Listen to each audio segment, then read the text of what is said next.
to Discord, which I think actually gets more people coming than Twitter. I'll be. I think it's crazy, but there's a decent number. Yeah, no, of that's why there. it's crazy. I I am in your Discord, but I seldom do much talking in your Discord because I don't have the time to sort the signal from the noise. So it's all signal there. I've muted all the channels except the Frost Maiden one because I couldn't keep up and it was too distracting for me. So I mean it's my Right. place, so like I hang out on all the channels. Right. That's a good line of DMs. Oh yeah, and I mean there's I'm not saying it's a bad thing. Good on you. Yeah, I mean it's fair. That's what I do in Right. everybody else's channel. Yeah. So that makes sense. And every so often I will summon. Like summon DM Samuel. Right. I want to complain about Frost Maiden. So yeah, exactly. So if you want to get my attention on the Sly Flourish channel, just at me and I'll notice it. But right, exactly. Yeah. And actually, I was talking on our on the Tome Show Discord, trying to get some thoughts and advice and ideas about what to do with some parts of Ythryn and convert it into my campaign. And one of the suggestions was go over and check out the Frost Maiden channel on Sly Flourish's Discord. And so I went over there and did some searching through the chat to see if that conversation had already come up, and it hadn't. It's like, well, I don't want to get sucked into like 5,000 people trying to give me advice on a thing. So I just went back and brainstormed and came up with some good ideas. So. Yeah. But we have a behind the DM screen channel over there. It's mostly cool. It's mostly people sort of posting their own, like, here's my DMing question or query or whatever. So then people help each other out, sort of like a communal behind the DM screen instead of just the three of us. Yeah, that's cool. Yeah, that's kind of. I got the DM workshop that does that too. Well, we work on things. We got a few folks hanging out with us here. Oh, I didn't even notice the chat.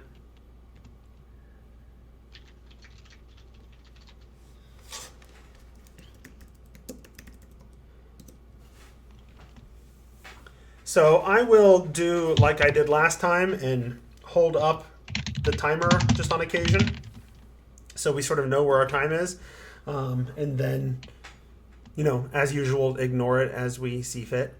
But just so that we've all got sort of that frame of reference, we can silently see that is happening.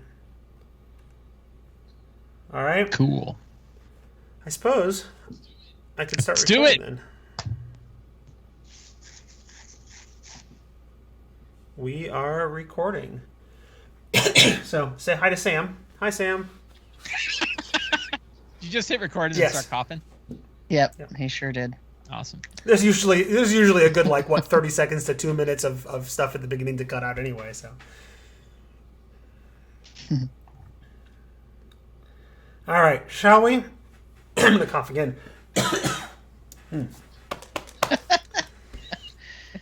Now we can get going. Okay, so I keep looking at the screen for my script, forgetting that I'm behind the DM screen. My script is this legal pad with bullet points. It is fantastic, by the way, that Behind the DM Screen is pretty consistently our most popular show, and it's the least amount of preparedness that we have for any other show. Like, it takes the least amount of work. That's pretty much the premise of right? Return No, of the I Lazy know, I get Dungeon it. Yep. How interesting. Yep. All right. Welcome to Behind the DM Screen for August of 2021. We are 3 DMs helping each other out and talking about our games. I think it usually goes in the other order, but whatever. I am Jeff Greiner from The Tome Show. We also have with us Mike Shea, otherwise known as Sly Flourish. Say hello, Mike. Hello. And we also have DM Samuel of RPG Musings and The Tome Show and the internet in general. Sam, say hello. Wow. I'm from the internet. I'm here to help. Absolutely. All right, so we are talking about our games. I'm going to put I'm going to put 15 minutes on the clock, which we will then ignore, so that, to keep us all on track. And last month gets to be first this month, and so Mike Shea, tell us about your games. All right, so I'm going to talk about my game for like 3 minutes, and then I have an official document that I wish to put on the public record of Mike Shea's grievances and accolades for Rime of the Frost Maiden, to be debated with my good friend DM Samuel, who plans to defend every grievance and probably agree with the accolades. I'm not sure. So I am running Rime of the Frost Maiden. I'm running it for 2 different groups. Finally, after like 3,000 sessions, we were able to get out of Chapter 1 and move on to other parts of the game. We are now in the middle of Chapter 2. I was talking to a friend of mine today, and he said, how much are you improvising and how much are you running from the adventure? And I said, probably about 50-50. That it feels like about half of what I'm putting on the table is from the adventure. Half of it is stuff that I'm bringing along. And right now I'm running the Black Cabin, the section of the adventure of the Black Cabin. This is a big spoiler for Rime of the Frost Maiden, by the way. And I've now run the Black Cabin scene twice, and both times I think it was okay. I have a quantitative measure of asking my wife on a scale of 1 to 10 how much she enjoys a session, and she said an 8.5, which is pretty good. That's above the average that I typically get. So she kind of enjoyed it, but she's like, you killed poor Bilgum, and I'm like, well, not really. Like, yeah, he died and got disintegrated, but he came back and everything's fine. And so I've run that twice and kind of realized that it didn't run well for me. It didn't serve me well, and I know a lot of DMs like the Black Cabin. I've heard people that have run the Black Cabin in really interesting ways. The key premise of the Black Cabin, again, full of spoilers, is that you go in, you're looking for this dude named Mercatus. You go in there. There's a big abandoned cabin. There's a bunch of signs he was around, but he's not there. And then there's this burned skeleton on the ground, and there's like a weird object sitting on a table. And if you go dork with the object, you can take 45 to 90 points of damage, and if it drops you to 0, you're disintegrated. And then suddenly you show up in the ethereal plane, and there's Mercatus, who also got disintegrated. And then you and whoever else died, Mercatus and whoever else died, has to somehow communicate with the other party to tell them how to fix the device. And when they fix it, then they are essentially resurrected. I had a few issues with this, which is like, why does the device even resurrect people? Right? Like that. There's sort of a lot of heavy mechanics that are laid on this scene. But there's not a lot of like in-world, at least that I kind of grabbed onto, sort of in-world stuff about how this thing actually operates. So when I was trying to explain to the players about what they could do and what they could figure out by reading his blueprints and doing it, the book has like this step-by-step list of mechanical things, game mechanic things they can do, but not a lot of like, how does this thing even operate? So I had to make up a bunch. Like, why are there 3 rings? What's this device? What does the third ring actually do? It's called the Summer Star. It's like a block of weird ore in the center, and then these metallic rings around the outside that have little glyphs on them. And if you it's a gyroscope type thing. And if you do detect magic on it, the magic that comes off of it is really, really dim, like dim magic, right? It doesn't show itself like you'd think. Like if this thing is going to blow people up, and you do detect magic on it, a lot of magic could be coming off of this. But experienced players know, like, wow, there's a weird object and a skeleton on the floor. I best not touch it, right? And the reality is, and this leads into my grievances, you're probably better off not doing anything there, right? You're better off with the character showing up, seeing that, going, yeah, let's get back down to town, right? Because you don't really gain anything, right? There's no. I mean, you can sort of get this weird buff that gives everybody 10 hit points, which is frankly overpowered on its own. So if you fix the Summer Star, you can affect the weather for a 5-mile diameter dome, basically. Can you make the sun show up? Well, you affect the weather. So if they're for example, my party used it when they were traveling, trying to get up to Zardarok's fortress quickly. They cast it so they could move a lot faster because the weather was really bad. Yeah, and so when they cast it, they were able to move at a higher rate, and since it was still active when they were traveling, then after the dragon flew out, they were faster to get down to the towns to try to fight the dragon. Right. Yeah, and right. So I actually, and I'm kind of putting a different spin on what the object does, All right, I'm saying that it's the summer star. It creates sunlight. And the fact that, I decided, like, what does this thing actually do? And it was like, it emanates sunlight. So it's like, okay, the problem is it's uncontrolled. Okay, but you can't, like... I'm not complaining about... you can't blast it for yes, not doing something when you're actually right. just... No, you're right. It does let you control weather. And all it takes is getting disintegrated in order to get an object that controls weather. That seems like a fair trade. So, well...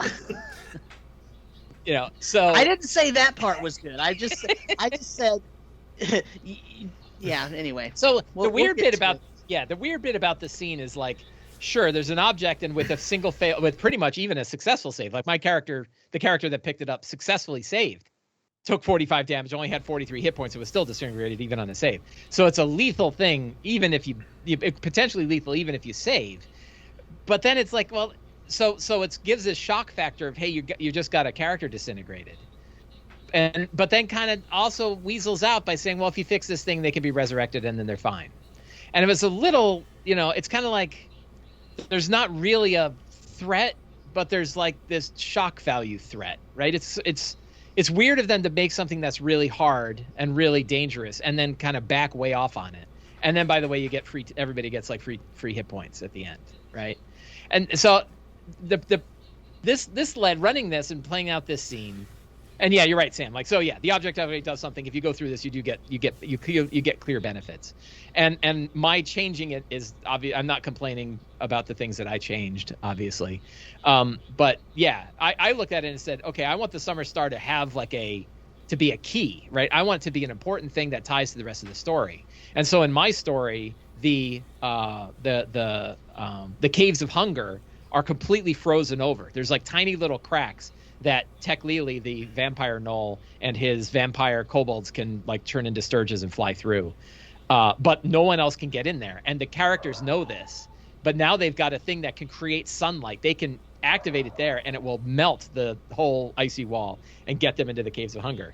So now this device is a thing that they needed in order to progress further in the story later on, right? And as I was, so I've been complaining all the time about chapter 1, and now I'm in chapter 2, and I have a whole different set of complaints about chapter 2. And I went into my Discord channel where I complained about it, and Sam was there to enjoy my rants. I think I probably summoned him so I could hold him personally responsible for my grievances and frauds. But what I thought was particularly interesting is Sam said it actually fell down on my list of the total adventures to like the second worst one. And Sam said it was his second favorite one. Is that right? Mm-hmm. And I thought that's a really interesting thing, right? It's interesting for two experienced, smart DMs who both run lots and lots of games and think about this all the time to have such a diametrically opposed view of the same adventure. And then I said, well, okay, let me actually just like try to write down the things that make it drop it so low on my list. And then we discuss these, but not wanting to be a complete schmuck. I said, I don't want to just do the grievances. I also want to talk about like things that I like. So I thought I would use the rest of my ample time here to go through those lists and see what what everybody has to say. But Sam and Jeff and everybody else. So, and then Sam, you can tell me where like I'm dead wrong. Number 1, 8 out of the 10 starting quests can wipe out first level characters and offer no warnings. Okay, so I'll ask you a question. How do you give warnings to your PCs in the game? Does the module have to say, yes, warn the players that this is very dangerous? But it would be nice if it told me this adventure, this quest is very likely to kill a first level character. The majority of quests in chapter 1 have a way to get out of the quest without actually fighting. They have, well, I'll have to go back and look piece by piece, but in many cases, like you could, but like they're throwing you up against Verbeegs and Yetis. A couple of them are winter wolves. Right, but you don't fight those winter wolves. They convince you to follow them, and when you get there, you don't even have to fight the mammoth that's there either, because you can use a DC 12 charisma check to calm the mammoth down. Make me look at it. When you try to leave the place, the wolves. It feels like to me that Rhyme, in many ways, is evoking like an old school play style of D&D, right? The here's some really hard encounters, but if you're fighting, you kind of did them wrong. And here's this weird thing, and if you touch it, you're just dead. Like you can save, but it doesn't matter. Yeah. That all feels very like first edition to me. That feels like old school, like Tomb of Horrors. Well, so the thing is that, like my player that picked it up and touched it didn't die. Yeah, I had 2 that both did. I mean, at 4th level, right? They could be conceivably 4th level and they do it. 45 hit points is a lot for a 4th level character. Right, and I'm not saying that. 90, I'm just saying 90 is way higher. I'm just saying that because it is deadly. That is true. It's deadly, and it's true that a lot of the first level quests can be deadly, especially for first level characters. But you only do 1 of those, and then your 2nd level, and you only do 2 more, and then your 3rd level. Right. That gets my second one. Hold on. I guess. All right. So I know, but this is we're melding your and my time because this is all I'm talking about. Okay. All right. Cool. Okay. So that's my response to you about number 1. I disagree with you about number 1. I think it's a feature, not a bug, that those are deadly. And yes, it's the responsibility of the DM to transmit the clues about how deadly these things are, and the players need to figure out that they don't have to fight every single thing, that they can parlay, they can negotiate, they can bribe, or they can run away. Does it say that? The quests are, so for example, the mammoth. It does say it in chapter 2. That's why I bring it up. In each individual quest, it tells you the options, right? Like, are you telling me that they're not going to try to talk to the sea monster after sitting out in a boat for like 4 hours? The sea monster is one of the ones I consider to probably be doable for first level characters. Right, and even the one with the winter wolves, the mammoth, you can calm it down. It's right in there that you can calm it down. It's the wolves. It's the wolves that are the deadly part. Okay, but I'm just saying, like, it's written in a way that you could absolutely, as the DM, see those stats and find a way to transmit that information to your party that they're dangerous. Yeah, so in chapter 2, in the beginning, it has a section on character advancement, and it says, although this chapter is designed for 4th level and higher, some of its random encounter locations are more dangerous than others. The characters might need to run away and regroup or take short or long rests between encounters if they're going to survive. It doesn't say that in chapter 1. It doesn't offer any advice. Hey, watch out for winter wolves. Okay, but if your characters, it's D&D. Lots of creatures are deadly. Give me a little help here for my $50. So the other one is 13 quests. Well, hold on there, Mike, because as written, none of those are the adventures, the quests you would be doing at first level anyway. There are the 2 opening intro quests. Yes, any of them. No. Let's get to that part, because people argue both sides of that. But the all of those quests are intended that all of those quests could potentially be done at first level. Every one of them. Yes, they are. That is true. They are presented as start in a town.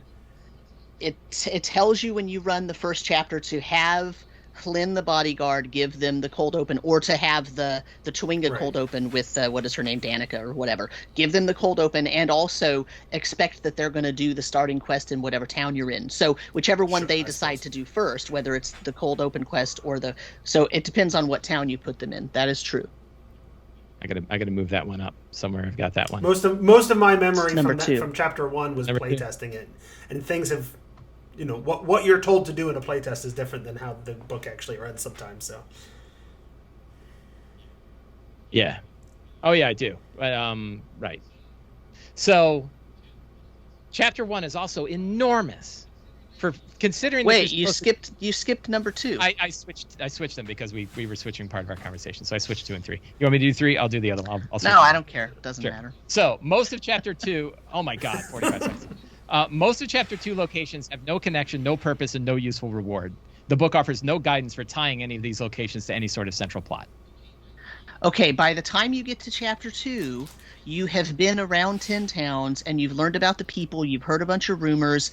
The Chapter 2 locations are there because they're thematic, and there's a living world outside of the towns. The NPC interaction is how you learn about those places, and not every single thing in the book has to be a direct connection to the main plot. Some of them Hardly are. any of them are. Well, because the DM is supposed to do it based on the activities of the players. Right? You're supposed to like, for example, I left Revel's End out of my game, right? I could have just as easily put Revel's End in there, and I could have had Velen Harpel tell my players, hey, we have to go to Revel's End. We have to go find this prison because Vaelish Gant has some information about the Mythalar or about Ithrin or about That's something. exactly what I'm doing, right? That there's so lots of... Right. And so there's so much information in there, okay, and they don't make all the connections with you because it's meant to be open enough that they don't say you have to do this specific quest and this specific quest and this specific quest in chapter 1 or chapter 2. They purposefully did that. So the fact that they left those without a main connection and left the DM to do it, again, for me, that's a feature, not a bug. Mm-hmm. So I disagree with that assessment. I wish they are thematic, but right, it doesn't offer anything saying, hey, you know what you can do is you can drop bits of information in all these locations to tie to the main plot. Nothing about that. You know my thought on that I wish they would cut 20 pages of adventure from the thing and sprinkle advice and tips and possibilities and options throughout. That's my standing. That's been my standing from the beginning. However, they didn't do that. And we can't talk about the text they didn't write. We have to talk about the text you spent $50 on, right? And so what I'm saying, though, is even in this text that we spent $50 on, because I bought mine as well, okay, there's still enough there for you as the DM to make those connections. For me, that's not a big deal. For me, that's a feature, because it means that wherever my players go, I can make sure they get clues, and I don't have to restrict them from going somewhere because the clues aren't there, so to speak. I can just make sure that where they go, I put clues there. That's a feature, not a bug. Yeah, and that's exactly, I mean, putting secrets where the characters go is how I obviously run my games, right? Right. It'd be nice if it helped the dude out. It'd be nice if it did a little thing there for it. It doesn't bother me as much as you, so I disagree with that one as well. So numbers 1 and 2 now, I've disagreed with you. So next. Chapter 1 is 3 times bigger than it ought to be. But you don't do all the quests. You only need to do... Let's see, what are there? 13, 14. There's some that they don't even call quests, right? There's some that are like of defined quests. There are 13 of them. It's right. Like there's like 13 written quests, and then there's like 5 different quests that are actual quests that you could grab onto if the players find it interesting and go after that thing. That aren't actually quests, right? So there's like 18 different options plus the 2 cold opens, right? So like there's all these things, right? So there's like 15 or 18 quests or something, but you're not doing them all. You only have to do 5 quests to get done with chapter 1 and move to chapter 2. Right. That's a lot of material to leave on the table. But but it's meant to be that way so that you can run it like it's a living world, right? You're not telling the players you have to go to this town, then this town, then this town. You're letting them experience. And you can get some world. replayability. It's like Storm King's Thunder, where there's 3 routes and you go one. The last thing I want to do is sure. But some people will. Let me put it this way, though. Let me put it this way. I'm not saying you're running it again, but if they had structured chapters 1 and 2, instead of calling it chapter 1 and 2, here are all these quests, if they had said, here's a Gazetteer for Icewind Dale, and the chapter 1 is the Gazetteer for the 10 towns, and chapter 2 is the Gazetteer for the region around, between 10 towns and the glacier and the spine of the world.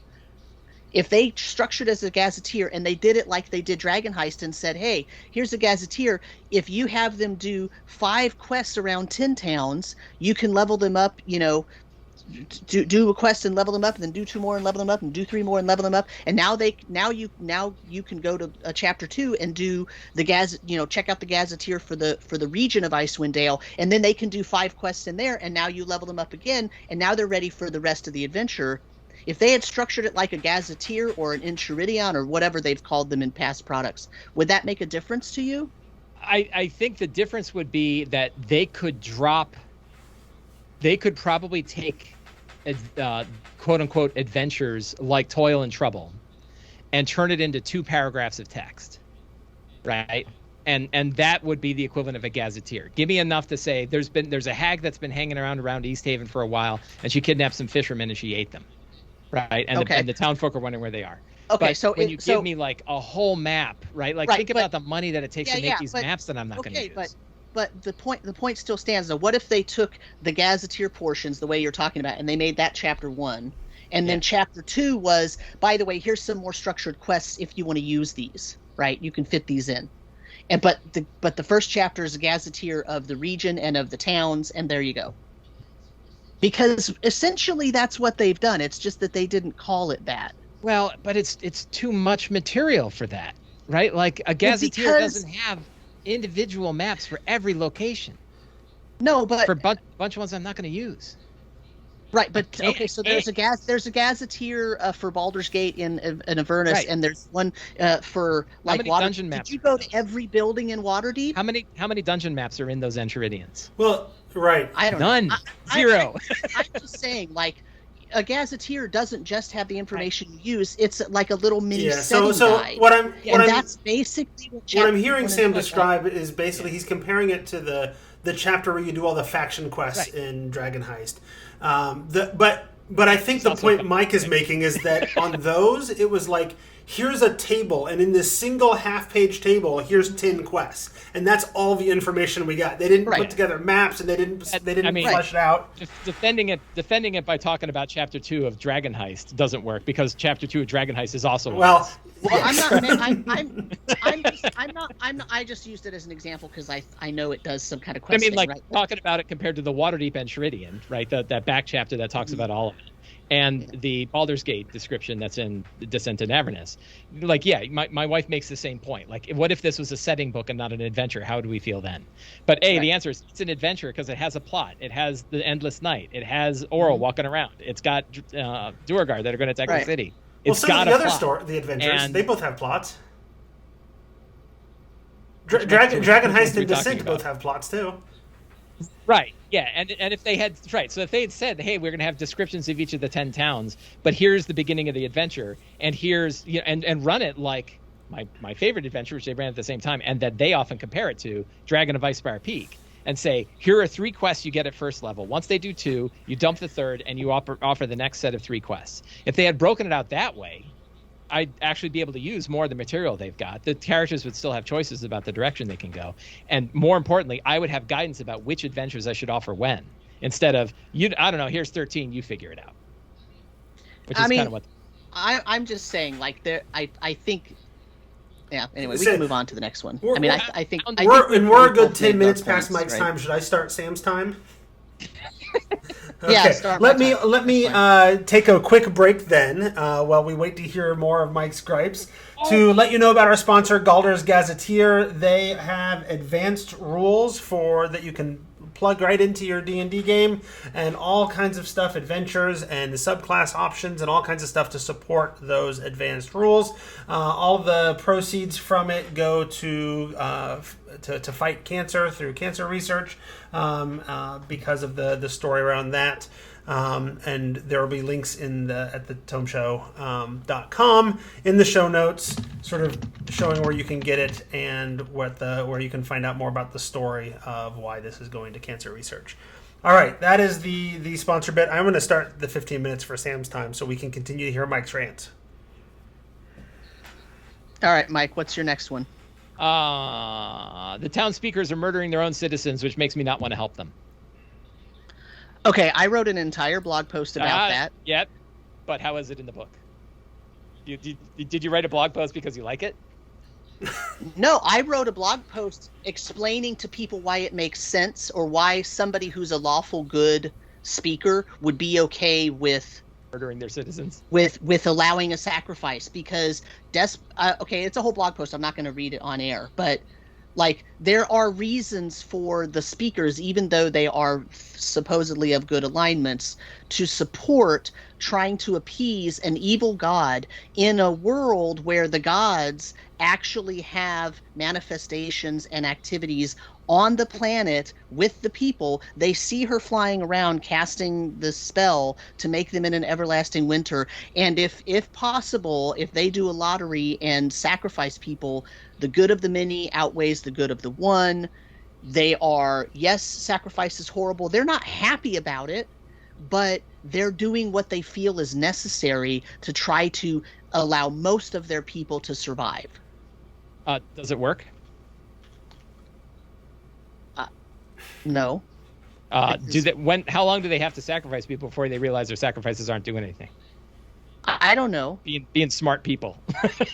But notice that's not a major cornerstone of the book. So, and this is one that I didn't run it as is, so I don't know how it actually plays out. But as soon as I read that, I'm like, none of my players are going to want to help these people at all. They're going to be like, wait a minute, you're sending citizens out to freeze to death? Why on earth would I help you? And that seems like a pretty reasonable argument to me. So I'm like, you know what? And I know you did this too. I'm going to put a Cult of Oral in there. And the Cult of Oral is the one that's in charge of the sacrifices. And that way I have villains that the party can hate. And it's still complicated because many of the citizens support them. So I put a Cult of Oral in there because I thought it was a good idea, not because I needed to explain why they're doing sacrifices. That was a completely separate thing. That sacrifice thing had nothing to do with my choices to put a cult in there. Yeah, you're right. It does actually make it make sense. But that's not why I did that. And it helps a lot with the town speakers are sort of powerless to fight against the Cult of Oral that has this sway on the people. Right, but so in your game, you're having the cult be the one that's doing the sacrifices? Yeah, the cults are the ones. See, I didn't do. For me, I did the sacrifices as written. In fact, I did the sacrifices worse than as written because even the small towns are doing the sacrifices of humans, not food and heat. Mm-hmm. Every one of the 10 towns is sacrificing humans or, civilized folk, right? Can't imagine wanting to help them. Incest couples in Dugan's Hole. Look, that's. I'm sorry, but that sounds to me like we're here for this D&D adventure. Oh, there's something horrible going on. We're just going to let those people suffer because they're. Yeah, you're right. What? They should murder the town speakers. Let's go kill them. They're the ones sending their own people out. So like when my players show up, if I present them, I told them full on how rough this adventure was going to be. None of them showed up and said, "Oh wait, there's a sacrifice. I don't want to help those people. Let's play a different adventure." We're playing D&D. No. Right. You're playing D&D. I gave you the pitch for the story. Duvessa Shane wants your help, but Duvessa Shane also sends her own people out to freeze to death. You're like, maybe we should get rid of Duvessa Shane. That's valid, but to say we're not going to help the other 1,500 citizens of Bryn Shander because they elected Duvessa Shane and she turns out to be okay with sacrifice, I think that's the kind of story that that Chapter 1 evokes for me. Is like there's a history of movies and shows and books and whatever telling the story of people being sacrificed, and it doesn't really, history is replete with people sacrificing other humans and not having any positive effect, and they keep doing it anyway. But we don't consider the people doing the sacrifices to be the heroes or to be good people worthy of saving. Like, those are the villains of those stories. Or your patrons. Those are definitely the villains of those stories. But Sam is suggesting that's fine. So go after the town speakers because they're the villains. They're the ones doing this. Screw them. But now we can. Is that what we think the intention of the adventure is? No, I didn't go that far. I didn't say that. I'm just saying if my party showed up and my party showed up, they saw the very first thing they saw when they got to the gates of Targos was the 2 town guards coming out, followed by the speaker of the town saying the rites of Oral and thanking them for their sacrifice because they need to now know that the rest of their family is safe because they have been sacrificed. And, the little kid crying because dad's being left out in the cold. And my party had a conversation about it. And the Reghead tribesman said, I'm a lawful individual. And if this is the law of the land, who am I to question what these speakers are doing? Interesting. Right? I did have one of the town speakers did conduct a sacrifice, but it was Dazan. It was when they burned Dazan at East Haven. And what's funny is my party stopped them from killing Dazan. Right. So even in that one, my group was like, wait a minute, they did what? right? And they were like ready to turn on all of East Haven immediately until I had to explain. Actually, Dazan murdered a bunch of people before this happened, right? And that was an execution. Like, I still don't know about burning people at the stake. So I do know how they would feel about the rest of it. Number 5, okay. Incest couples in Dugan's Hole. Yeah, I hard agree. This is crap. They shouldn't have done that. Number 6, the trials at Grimstall suck, and their timing on them makes no sense. Hard agree. And you know that from me. I've been bitching about those since the beginning, that it's stupid to have trials in there and proclaim loudly, hey, this isn't a dream. They're really being transported there. It's like, what if I had waited 5 hours? Would they still be happening? Right, but then they show up and there's like an arrow above the head of the one there. It's like and then when they get done, they get transported back. You're telling me that's real? No. And then if they don't pass the trials, some frickin' frost show up and open it for them anyway. That's it's bad. It's bad. I agree with you there. The timing of the Chardalon Dragon's attack is a mess, and how the characters intercede doesn't work. The Chardalon Dragon whole fight plan means you're likely to lose half of 10 towns without being able to do anything about it. Yeah, I'm okay with that. That doesn't bother me. It bugs me, and I know it'll bug my group. It doesn't bother me. The point is that this is a devastated place with really bad individuals. Why don't you have it destroy all of 10 towns then? Wouldn't that be really cool? It could have if my party had decided to stay in the fortress and instead they chased the dragon and it destroyed like 6 towns before they got to it. It's kind of the same thing as the winter star, as the summer star. There's no opportunity to be able to do anything about it. You know, my party, half of the towns are going to die. You can't do anything about it. My party debated going into the fortress instead of chasing the dragon because they thought perhaps there would be like a control mechanism, some way to control it or deactivate it from inside the fortress. And so they thought maybe it's worth the time to go in there and try to do that. And they chose not to. I did not influence them at all. I let them play out their entire debate and conversation, and then they chose to follow it. If they had, I probably would have let them find something. And yes, there's nothing in the written adventure that says they can do that. But you wouldn't have come out like, you don't find anything, and now 10 towns is destroyed. I probably not. Only because I wanted their choice to matter, right? So I don't know what I would have done, actually. I might have just let it. It depends on what would have happened in the fortress, to be honest. Right. I don't know what I would have done. I was flying by the seat of my pants by that time because I didn't know what they were going to choose. Yeah, I have no idea how I'm running the Chardalon Dragon yet. I think I'm going to have them returning to 10 towns and seeing it attacking the town, and then they jump in and intercede. Yeah, I just don't have a problem with it showing up and destroying the town, because what I did was I put a whole bunch of clues in to tell them that was on the way, right? Like they found like dragon scale shaped Chardalon in the Caird Koenig quest. They found a little statuette of a Chardalon dragon at Dirt's place in East Haven. They found the dragon's partial flight path, and then they also found a schematic that from one of the Duergar engineers that said, reinforce here and here, giving them a clue of where to attack when they fought the thing, and then add some spikes for devastation. Like I gave them plenty of clues, so it wasn't a surprise. Yeah, and that like dragon took off. I've done more than that. I had them have visions of a Chardalon dragon destroying the 10 towns, so they've seen it. Yeah, that way they're Number 8, there's no motivation to go to Yethrin once you solve the Endless Night. Hey, let's follow that evil woman with the undead dog sled into an evil city. And now you know why. So the Arcane Brotherhood is a big part of the story, right? I mean, they know about Dazan if they find out from Velen about Naslantamir, right? The Arcane Brotherhood is looking for Yithrin. I mean, those connections are super easy to make. Is the idea that you have to get there and stop Avantaris or somebody? Why do they go to Yethrin? What's the point? Velen has convinced my party that they need to go make sure that Yithrin can never be activated, steal the Mythalar so that it can never be activated, because it would be very bad for the world. I've got my own reasons too. Is that what's here's something I can actually tell you though. No, because Velen actually is really bad, and she just wants to go. Everybody, all the Arcane Brotherhood wants to go, like, steal. But there is a reason to go, and this is one of the areas I can speak to again, because I ran early chapters and then I've skipped, and I'm using Yithrin right now, and I've read it just recently.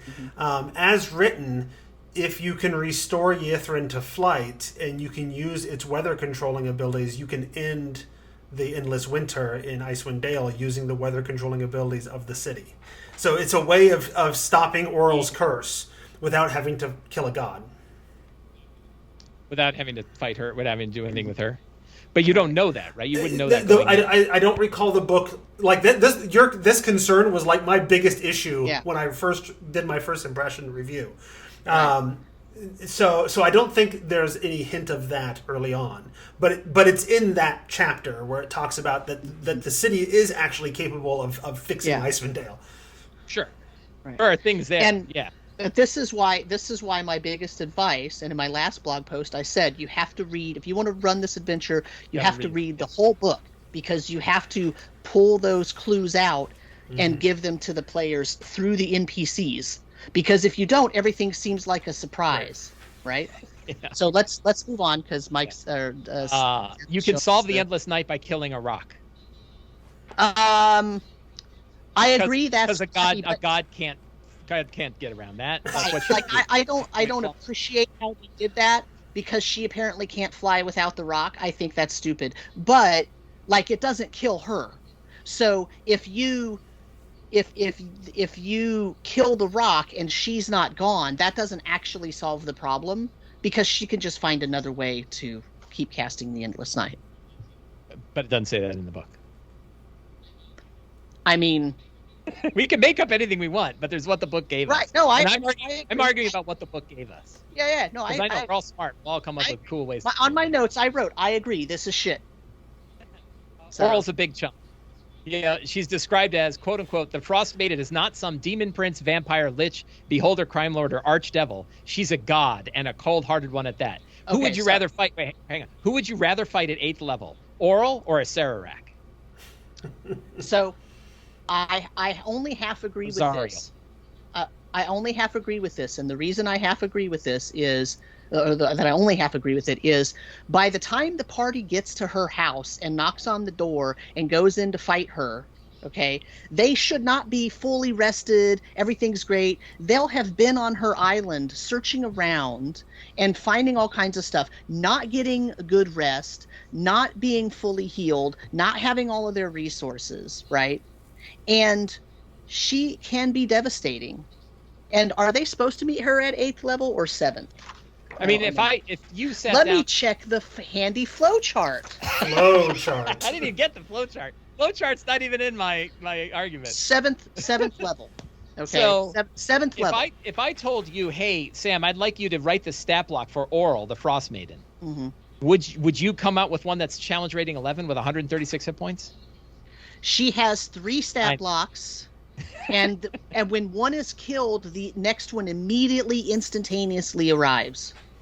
Right. So it's not just a CR11 creature, right? It's three CR11 creatures in sequence. Yeah. And when one of them comes in, that's fully has all of its capabilities again. And I don't know if it says this in the book. Now, I don't know if it says this in the book, but I would imagine that even then it's not actually Oral, is it? It has to be an avatar. No, it's her, but if you kill her, I mean, it's her manifestation. Right. So if you destroy it, she just comes back in the next midwinter. You don't actually kill the god. Yeah. Yeah. I don't know if it actually uses... What if you had run Zariel against your group at that point? How do you think that would go? Challenge rating 26. I know nothing about Zariel. She's badass. You should go check out her stat block. But do they meet her at level 7? Wait a minute. Does the world conform to characters at whatever level they are? No, I'm not saying that. We're talking about what's written in the book. We're talking about a god. She's a god. But what's written in the book is they fight her when they're level 7. I'm just saying, right? Yes, right. We're going to throw the party up against a god. And as I recall, though, that it is not necessarily assume that they're fighting Oral in that chapter, because Oral is one of the things that comes back in Yithrin. Like, Yithrin has at this point in Yithrin, these people show up, and then Oral shows up. You're not 19th level. You can all agree you're not supposed to be 19th level when you face it. Sure. Right. And that's about the level you should be facing a god. Yeah. No, I do agree with you. That's why my notes say I half agree with you.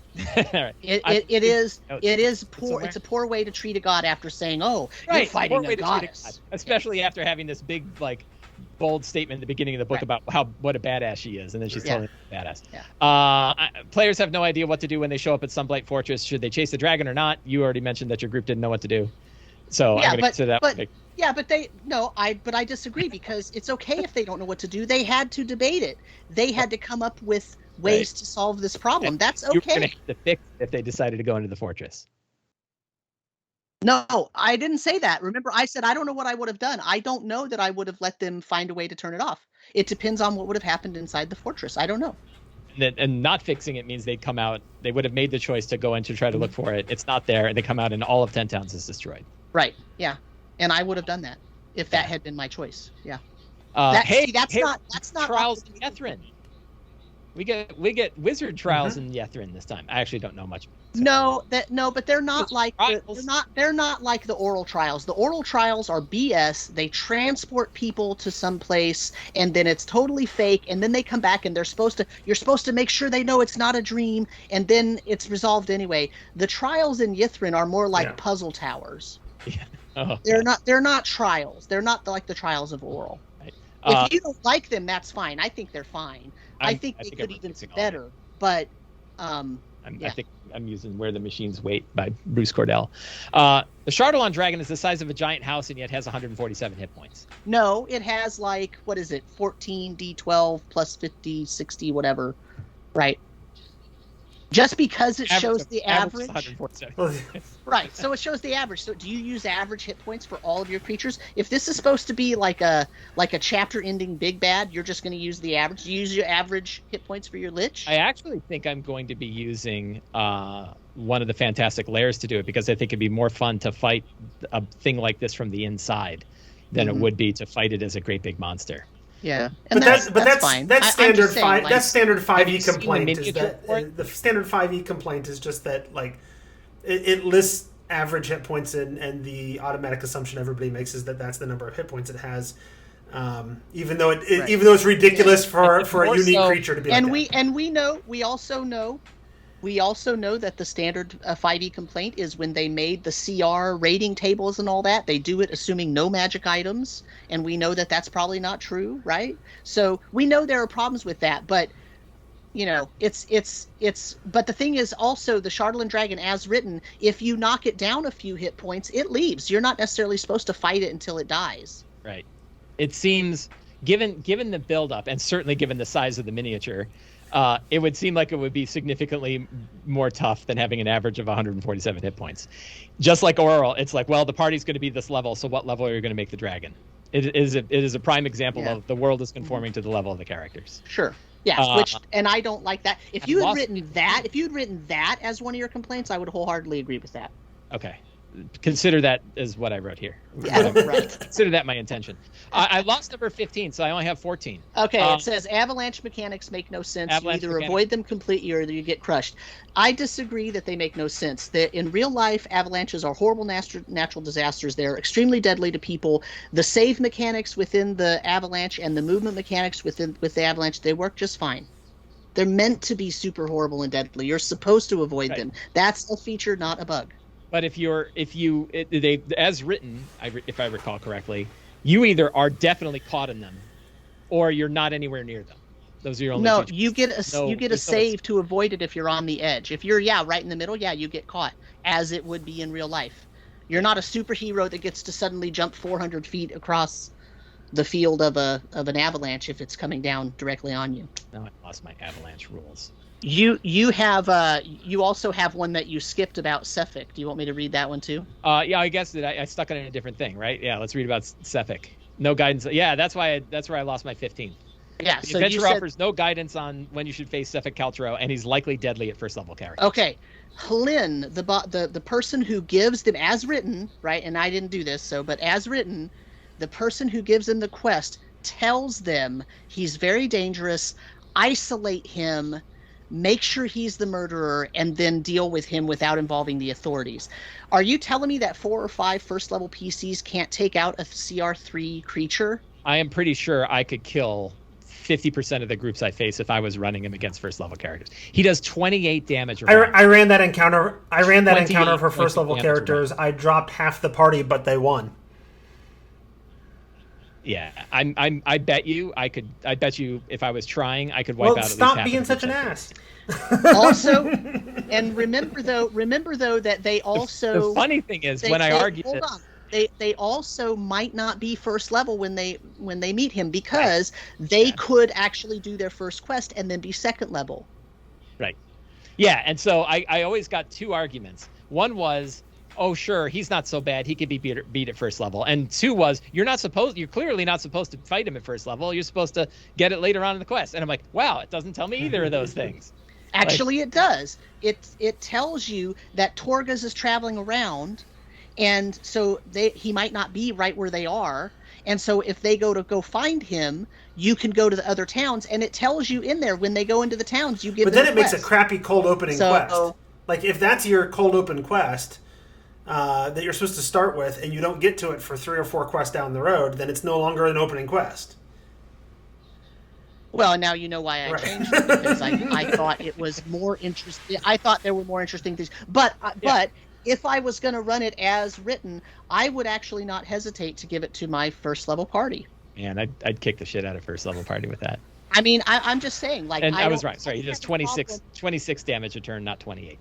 That's more than lethal. He can kill people with a single hit. But see, that's the thing. When they talk to him, they can get clues about how dangerous he is. Mm-hmm. And how he's got cold resistance, and so he must be a chosen, and they could decide to leave him alone and then come back. Like, that's the whole thing about role-playing, is you can add information. We can fix all kinds of things they did wrong in the book. You don't have to fix every adventure ever published, even the ones that are considered the best adventures ever. Your job as the DM is to fix it so that it's good for your table. Yep. It's really hard, as you know, because you've written some. It's really hard to write an adventure that fits every single player's style or every single DM's style. Yep. I'm not saying the book is without flaws. What I'm saying is some of the flaws that you call flaws, I don't call flaws, okay? So we disagree on some of the flaws. But even the ones we agree with, it's so easy to fix them. Mm-hmm. So it's still worth my $50. Yeah, it's really interesting. And I think, and then, can I rip through my accolades? Yeah, just read them off. I won't interrupt. Cold Light Walkers are cool. Null Vampires are awesome. I like Null Vampires. Yethrin is our first full taste of the Netherese, and there's lots of cool stuff going on there. It's got a pretty good primer on all of 10 towns. It would have been a good Gazetteer. The idea of a Duergar Chardalon Dragon War Machine is pretty cool. A god walking on Faerun is cool as a villain. Moose Jaws is awesome. A big whale that's like a submarine is cool. Grimskull is cool. The artwork is awesome, but the artwork is awesome in all the books, right? Like Descent into Avernus had crazy good artwork too. Foaming Mugs is a good starter quest. I enjoyed that one. The idea of hunting down a serial killer in 10 towns is cool. That's actually kind of an offhand one because you're not supposed to hunt them down, right? Like you just go get them. The hunt has already happened in the book. The Descendant is cool. Hey, yeah, here I got another, but only if you could tie it to the characters. Like on its own, it's kind of weird. It has lots of rooms to add your own stories and your own plot lines, right? I know both you and I did that. It has lots of room for us to integrate character backgrounds and connections into the story.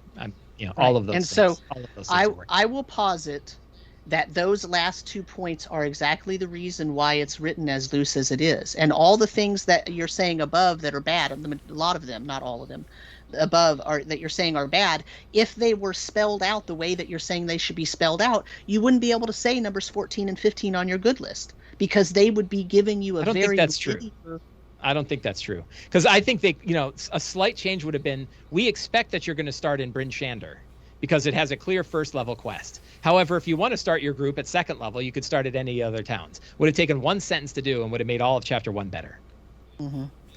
And it's just, I also think that if they had taken half of the quests that existed in 10 towns, turned them into a paragraph or two, instead of giving them a tremendous amount of treatment, and then said, here are 6 main quests that we have for 10 towns, and then here's 8 potential quests you could expand if you wanted to, would have put resources that the book had in a much more focused way, very similar to how Dragon of Icespire Peak was. I think building a hunt for Sefik Kaltro and having a thing like, he's probably lethal at first level, you want to watch out. Right. Mm-hmm. There's lots of one sentence things they could have done to fix. That's the gripe that we've had for the whole edition, is that there's not enough advice and suggestions and that kind of stuff in any of the books, really. That's true. And and kind of I'll make my okay, final good, because you're argument. 52 minutes in and I haven't had a turn yet. I know. We ate your entire turn. My final argument is I bet you. And so Sam, what is your first favorite adventure? Take a guess. I'm going to guess Tomb of Annihilation. Yep. Okay, so the interesting thing is Tomb of Annihilation is probably my second favorite adventure as well. So we agree on that one. And I think all of the arguments that you made and all the arguments I've made against Rhyme, many of them could be made against Tomb of Annihilation. Only I'm on that one side. Right, and I have the same responses to all of those arguments, that Tomb of Annihilation has the big flaw with telling the players right away, oh, there's this death curse, and this is very time sensitive. Right. Oh, now go off and fuck around for 60 days, right? Let's go do some dino racing while people are dying. Yeah, and the thing, I guess my argument is like, when I know what the flaws of Tomb are, and I think they should have solved them, but I give that one a pass. The difference is because I guess I like the rest of it better. Right. Okay. I like the theme of it better. And I thought that it served me better as a DM. The difference to me, and what I realized about what makes a good and bad adventure for me, is when do I have the option to change the adventure and the option to tune it around my group, and when do I have to do it? And both Frostmaiden and Descent into Avernus, I felt like I had no choice but to fix it. That if I was going to try to run it closer to the adventure itself, it was going to go poorly. I wasn't going to like it. My group wasn't going to like it. And with Tomb, there were certain things with Tomb of Annihilation I felt like I had to fix, but it was like 3 things, and it was real easy. But what I just heard you say was the reason that Rhyme is a pain in the butt for you to fix is because if you don't fix it, it doesn't fit your table. And that means... I have to fix it. I have to fix... There are many things where I feel like I have to fix it to make it perfect. Or it won't fit your table. That's what I'm saying, right? Right. If you don't fix those, if you run it as written, it's going to flop at your table. Yeah. That means you shouldn't be running that adventure with your player group. And there's nothing wrong with that. Not. There's nothing wrong with that. Honest to God, if I could go back in time, I wouldn't have run it. Right. Not every adventure is for every single table. I mean, I didn't run Avernus. I chose not to. I didn't run... You didn't run anything, have you? Right? Sam? You don't run any of the published adventures. No, I've run parts of several of them. I've run parts of Princes of Apocalypse. I did run, I guess, parts of Storm King's Thunder. I ran Tomb of Annihilation in full. I ran Rime of the Frostmaiden in full. I've played through Tyranny of Dragons and run a couple of different pieces of it. Like, I've done enough. I actually ran Out of the Abyss, okay? So there, I have, and I've read all of them except for Descent into Avernus, which I quit reading and gave away. That's how I feel about it. That's the only one that's lower than Frostmaiden on my list. The 3 of us have such wildly different opinions about the published adventures. Yeah.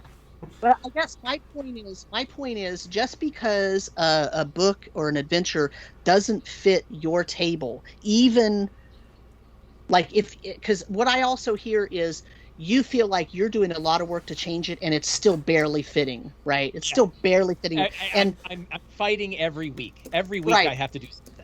And I guess my thing is that doesn't make it an objectively bad adventure, right? It doesn't. It has really and I stuff. Think, if I think it will be interesting for me to do more research and say because like I said, I read a lot of people who ran the Black Cabin and some of them really liked it. I don't know about others. And, it's very likely to be arrogance on my part, but I think the things that I am poking at with Frostmaiden, I think are objectively they are objective problems. These are not subjective things. Right. You say that, but of your 15 bad things, I only agreed with about 3 of them. Right. So I'm already proving that wrong. Oh, you're not proving it wrong. You could like them and work with them and get them to work. That doesn't mean they're good. And the answer would be if we had 500 DMs who ran it and 380 out of the 500, it was a disaster. Yes, but we don't have that data. So I would suggest to you that you can't make that statement just like I can't make that statement then, because the things that I disagree with, as a hypothesis that's not backed up. Okay, so on your list though, I'm not just disagreeing because I like the thing, right? The things that I am saying I disagree with your the fact that you have a problem with it. What I'm saying is those things, if I also ran them as is, I could probably just make it work at my table, because that adventure is right up my alley. And so a lot of those things that you're finding wrong, yes, I changed a lot of things in the adventure, but that's because that's just how I do it. If I didn't, I still wouldn't say that it's a poorly written, poorly designed adventure. I don't think it is. I just think it's not clean enough for you, and also it doesn't match your table thematically, or like the whole thing about the sacrifice. I mean, look, my party's response to the sacrifice is wildly different from your table response. Remember, I have two tables with two totally different sets of players. With the same DM. Same DM, right? But I can tell you what their reactions are to it. They have very similar reactions. And I'm not. Here's the thing, right? I'm not saying my way is the best way, or I'm the only way, or anything. I'm not saying that at all. What I'm saying is that we fundamentally disagree about certain things about this adventure. We can both be right at the same time, because I don't think that it's, or I should say, but I don't think it's fair to say that the adventure is objectively bad because you have things you don't like about it. It just literally doesn't fit your style or the way that your table likes to play. Or what he wants from an adventure. Of course, the small problems. Right. The small problems that what I see as very small, or what I see as a feature, not a bug, are going to blow up at your table and be huge problems you have to deal with. And now you have to add in these huge other components that aren't even in the book. And it's like, why did I even buy this book? Because I'm running this. I totally get that. I understand what you're saying. But what I'm saying is, I still suggest there is a group, a portion of the population for which this is a great adventure, and it's perfectly fine. So I'm going to transition us, because this has been 58 and a half minutes of Mike and Sam yelling at each other, as entertaining as that has been. But I'm going to point out that I feel similar to Mike in regards to both Rhyme and Tomb of Annihilation. I got no interest in running either one of them. However, they both have wonderful pieces that I'm tearing out in my games, and that's why I ran the dungeon at the end of Tomb in my current group. And my current group is currently sitting in the lost city of Ythryn. And so I am getting value out of these books, regardless of whether or not I think the adventures and the stories that are within them are worth my time fixing. I'm not going to talk very much about my gaming for a few reasons. One, I went off to the beach for a week and missed 2 sessions, and so that happened. And two, I have half of my group going off on vacation in the next few weeks, so anything I don't get the chance to talk about this time, I don't know that I'm going to do a lot of gaming until we record next time, so I can just save it and talk about it then. One thing So wait. Are you telling me that you missed the opportunity to play D&D on the beach with your boys? We had we played the one session of Gamer World a while ago. It was a near TPK, and then instead of getting back into that, once my oldest came back from camp, we decided to switch into something else, and I because I wanted to play around with Dresden Files, the Fate version of Dresden Files RPG, where you create the city, and so we created the characters and created the city as the city we went to, Myrtle Beach, for our beach trip, with the idea that then we can play in the place that we're at, right? And so we did all of that, and then took all the character sheets and the dice with us, and then we were doing stuff, so we never actually played. But I have it, and we've built it all, and so we might go and start doing that and just remember our time at the beach that way. So that's what happened with that. In terms of my adult group, I think last time I was asking for advice on mass combat, and both of you had the advice of don't do that, even though that wasn't the question I was asking. And I told that to my players after we ran the mass combat, and they universally said to tell you that you're wrong. They absolutely had a blast. They loved the mass combat. It was a whole session of doing the mass combat while the PCs were off dealing with Gargoth himself and trapping him in the shield that would come up later Peter when we played Descent. It all went brilliantly. They had a blast. It was a super good time. And then the next session, one of the players was going to be gone. And I'm like, well, the next session, depending on what you do, could be the finale of the entire campaign. And he's like, well, please don't do that. I'm not going to be here. So they decided to go hunt down this other champion of one of the dark powers. That was the Castellanter kids that lost their souls in Dragon Heist. They merged together and turned into this giant two-headed dragon kaiju thing. And then flew off north. And I kind of had it in my head, like, this will be a nice little touchstone to what they've done in the past. But they're going to have all the things they need before they hunt it down, that I don't even have to worry about where it is and what it's doing, whatever. They were curious about it, so I kind of made something up about how it attacked Neverwinter and grabbed Neverember, maybe. And so, and I figured it won't matter because they'll get to the end and realize it doesn't matter and not have to deal with it. And then this happened. It's like, okay, well, then that's what they're going to do in the meantime to delay the end of the campaign. They're going to go after this two-headed dragon. So I'm like, I got to figure out where it is. So I stuck it in Ythryn. I made some changes in Ythryn.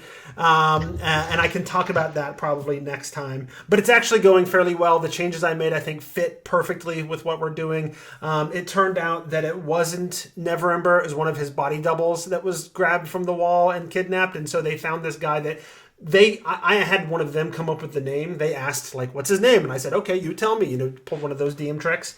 But in my head, he was always Gary. I don't know why he's Gary, but in my head, this body double is Gary. And so they were trying to save him. And actually one of the characters teleported him back to Neverwinter, and so he could be back with his family, whatever. And then they're trying to figure out what's going on for reasons that I can talk about later. So in many ways, I have skipped to the end of Rime of the Frost Maiden ahead of all of you, and we can talk all about Ythryn, but we can save that for next time because I guess 5 minutes is up. Oh. Yeah, I want to. But like I said, I think I'm rebuilding. I mean, like I'm rebuilding everything else. I think I'm going to be rebuilding that. I'm not changing much on Ythryn, just trying to make it fit into my campaign because things are a little bit different. And there's some issues with Ythryn. Don't get me wrong. Like there's some logical fallacies. Like why doesn't the big bad lich guy in the city? Why is it that over the course of the last several hundred years he didn't just like do the thing with the obelisk that he knew how to do and he has the resources to do the entire time? Whatever. Right. There's some issues, but I tweaked some of the lore and made it fit my campaign better. And the obelisk does something different for me anyway for campaign reasons. So in any case, I can. Yeah, I'm really trying to figure out a way to have the end, to set up the ending of them teleporting to the past. I think that's such a cool idea. See. And I want to do that, but I want to give them the agency to make that choice. And spoiler for next month, but the obelisk for me has the ability to combine the magic power of all the obelisks and kill a god, which is why the champion of the dark power wants it, because the story I've told is that I'm building is that the dark powers have come to the world to kill off the gods and some of the gods and replace them. They want a seat at the pantheon, so that kind of makes sense. But the dragon can't get into the tower to get the staff, and so he brought that human there to go do it for him, not realizing that the human was too inept to actually do it. But now the party's going to do it for him. So, but we'll get to that. Yeah. That's. Yeah, I just realized I should have put Asmodeus on my list, and then I'd have another one to agree with Sam. Yeah, he's a little all over the place, isn't he? I do want to mention, because we didn't bring this up between Sam's time and my time, that if you want to support the show, you can do so at patreon.com/The Tome Show. Over the summer, we have added a few new patrons that I wanted to mention. Catherine, Jean, Frank, and Michael have joined the patronage of The Tome Show and helped me pay the bills for the show and what it's doing. So thank you to the four of them, and then we have others that I'm supposed to shout out monthly, but we'll save that for another episode because it's been a long episode of hearing Mike and Sam yell at each other. Thank you for letting me air. It's funny. And thank you for letting me read. It's funny because one of the incest couples are awesome. More incest in future days. No, he agreed that was bad. Well, so I only rebutted 13 out of 15. Okay, but It's funny because the other main sort of conversation I've been having recently today on Twitter, podcast related, is around the idea of doing sort of a deep dive of adventures after with people who have run them thoroughly and can give advice on how to tweak them and make them better and whatever, because they all seem to benefit from that. And without even intending to, they kind of got that tonight with Rime of the Frost Maiden. So, well, I'm not done. Well, like good. We'll when the two of you finish Rime, hopefully we'll be at the point that we're ready to talk about that. Right now, I'm trying to figure out who has run Tyranny of Dragons that wants to come on and talk about that, and I'll just go through them all in order. So, yeah, we'll do. Yeah, Tyranny I ran 6 years ago. Yeah, we'll do like one a month and spread it out over the next 2 years. What's Merrick? I think Merrick Blackman just ran it again. I think there's a couple people I know that it's Merrick Blackman's favorite 5th edition adventure. So if you want to get somebody on talking about it, get him my on, oldest, and then get somebody who doesn't. My oldest really likes it too. He's attempted to run it several times, but can't. He's of an age where he can't get a group together and stay together. I like it. I like it more later than I did. I've come to a high appreciation for Out of the not Out of the Abyss. Prince of the Apocalypse, I think, is entirely completely underrated. I think it is really good and really solid for what it's trying to do, and it does it well. Yeah, it's funny. Like the problem that it has is a problem that seems so tiny compared to the problems I'm having with Frost Maiden. So in any case, what happens with that whole dwarven delegation? Yeah. They kind of disappear. That's like my number one issue, but it's like that's pretty interesting. So I think we're going to go ahead and call that the end of the episode with Mike and Sam's elongated time and my particularly abbreviated time. I think that'll be fine for this month, and I might be able to talk a little bit more about Yithrin next month because I'm going to be. So. Yeah, all of my games have been canceled until like September because of different moving and schedule changes and everything. So next time. Okay. Jeff, you can enjoy my time. Well, I'm still running. And next time, I'm going to have sessions for the next few weeks, but some of them I can't talk about, and some of them will just be quick one shots, and I can talk about that like I did Aeon Wave last month. So, anyway, we will deal with that next month. We'll figure that out at that time. I am not concerned about us having enough things to talk about to fill the time. That's never a concern. That's never been a problem. Yet. It's not never been an issue. All right, so I'm going to call that the end of the episode. Thank you, everybody, for listening. Thank you, those of you in the stream, for joining us in the stream. It's been fun having you there and chatting with you. So that's it. Sam, thank you for being a good debate partner. I mean, you're welcome. Thanks for bringing your points. I do agree with the majority of your things that you like about it too. Yeah. So, All right. I'm running those cold light walkers next time. I'll tell you how that goes. I love those. Those things are freaky. I've used them several times to just freak my party out. I have them come out and shine their light up on the belly of the white rock as Oral's flying over. Oh, wow. It's like a big beacon. Yeah, it really freaks them out. All right. Great. Say goodbye, guys. Bye, guys. Bye, guys.